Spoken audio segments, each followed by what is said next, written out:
আসসালামু আলাইকুম ভিউয়ার্স। এর আগে একটা ভিডিওতে আপনাদের দেখাইছিলাম আমাদের রফিক ভাই খামারিকে। তো রফিক ভাই খামারি এখন কসাইয়ের কাজ করতেছে। আসলে মূলত কসাই না উনি, কিন্তু উনি ওনার খামারের এই ছাগলটি, ভাই ছাগলটা কি হয়েছিল?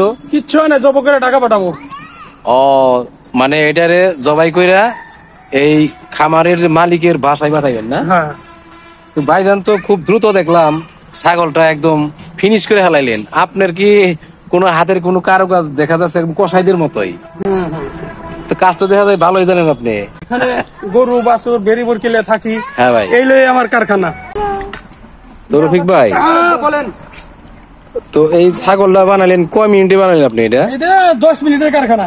ওরে বাবা, আপনি তো দেখা যায় কসাই গো উপর দেয় টেক্কা মারছেন। এটা বানানি কসাইরাও তো আপনার লোক দেখা যায় পারবো না। না না না, কষাইরা পারবো না এটা। হ্যাঁ, এটা কষাইরা পারবো না। এটা কষাইরা তো এরা ই করবো, পানি খাওয়াই বই খাওয়াবো। আমি তো পানি খাওয়াই না, ডাইরেক্ট খালি শুইলা ই করে হালাইছি।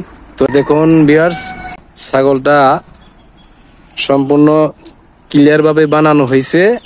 এখন এটা পিস পিস করবো, করার পরে এই ভাইজান রফিক ভাই এটাকে প্যাকেট করবে, তারপরে মালিকের বাসায় পৌঁছাই দিবে।